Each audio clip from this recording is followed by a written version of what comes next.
Hello everyone, it's Queen V Line back to you with another video. This video pertains to Mississippi's 1020 House Bill, which would allow the white supermajority to have a separate court within Jackson, Mississippi.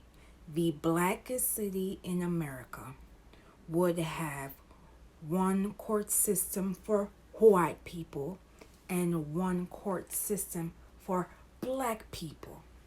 Now, keep in mind that this bill requires 3/5 of the vote, and it will go into effect on July 1st, 2023. Now, Jackson, Mississippi holds 80% of black people and housing a higher percentage of black residents in any major USA city.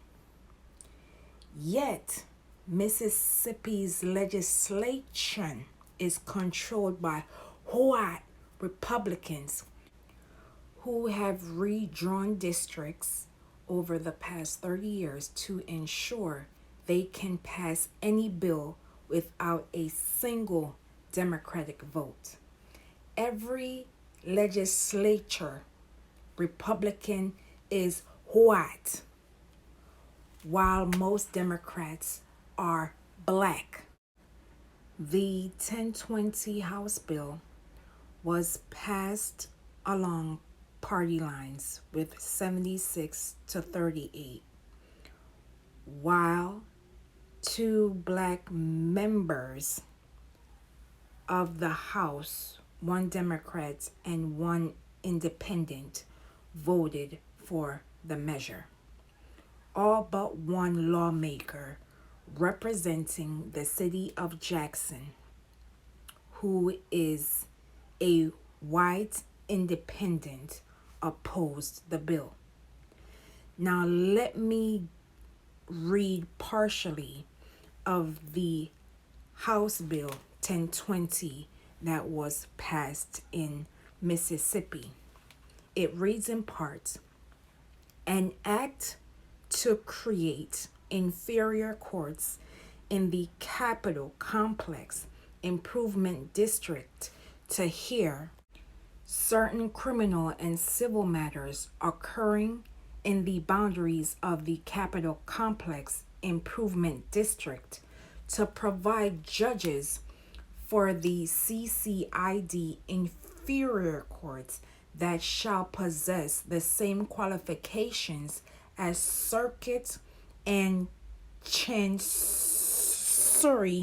court judges, to provide for the appointment of the judges by the Chief Justice of the Mississippi Supreme Court, to provide for the salary and operating allowance of the judges, to require the AG to appoint attorneys to prosecute cases within the jurisdiction of the CCID inferior courts, to require the state defender to appoint public defenders for defendants who fall within the jurisdiction of the CCID inferior courts."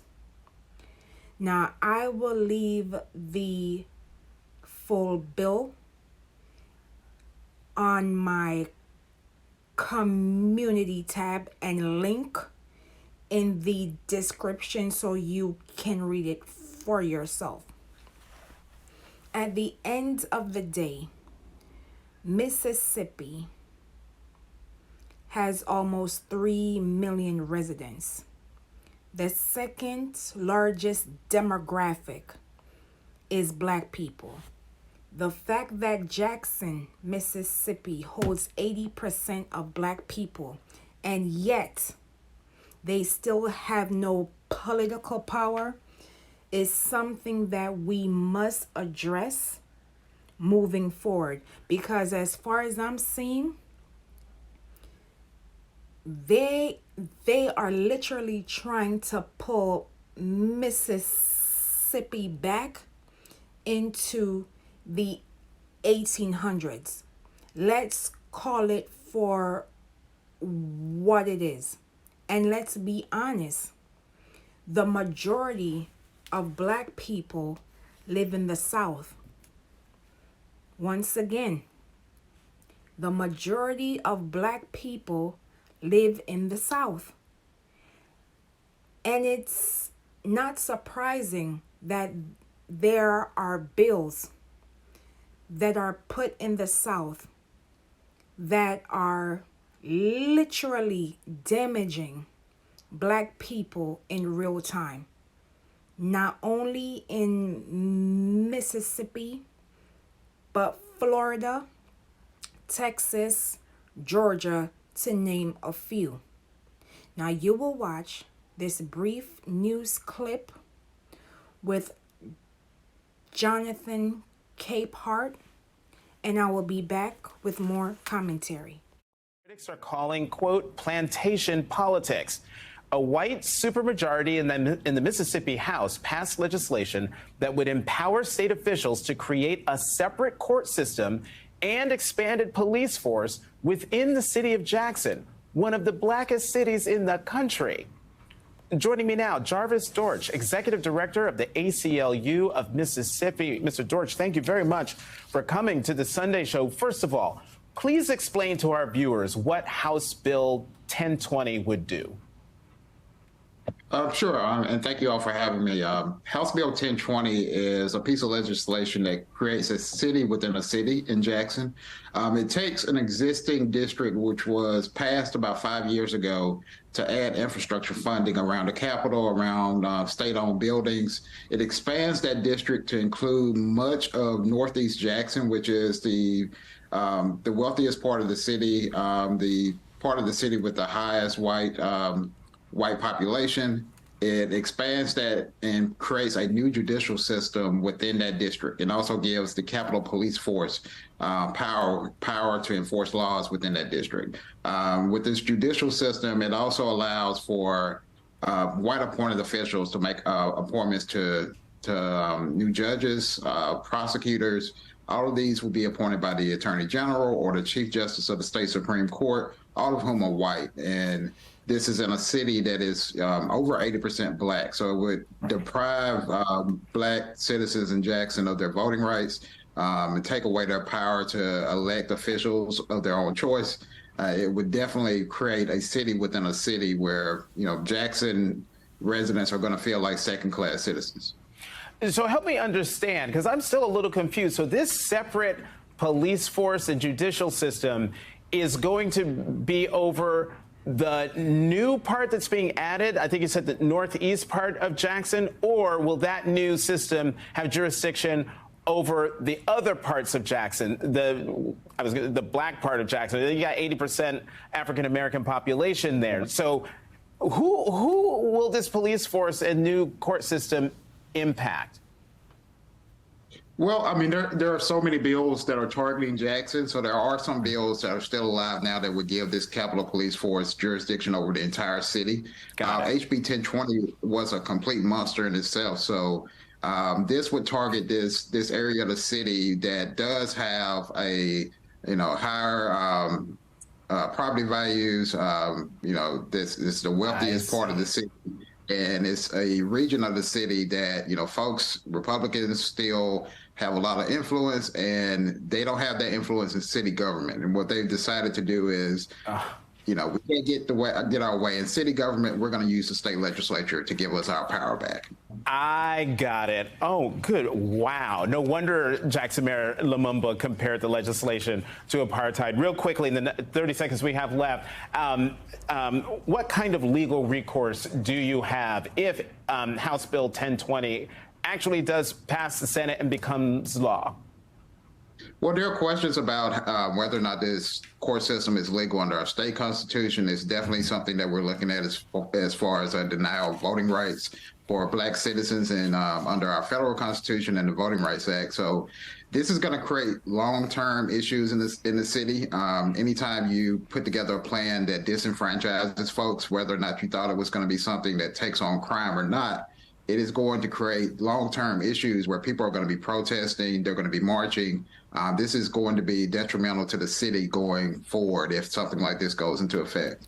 This is why elections matter, because we literally have people in the legislative branch trying to break up the court system because they want a separate but quote unquote equal justice system. It is unfortunate that the second largest demographic is being under attack while being the largest majority in the country. We are literally in a state of an emergency where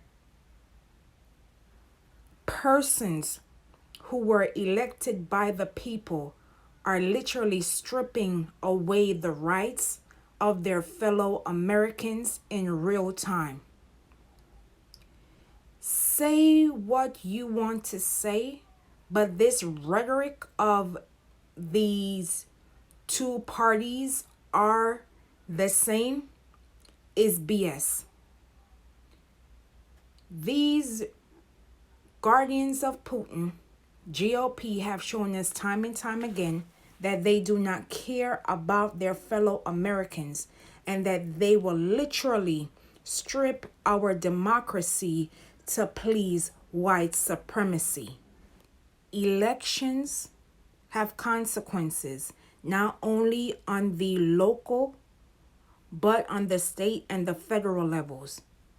And if we do not ensure that the public knows about this, we will see a trend not only in Mississippi, but other states in the future to come.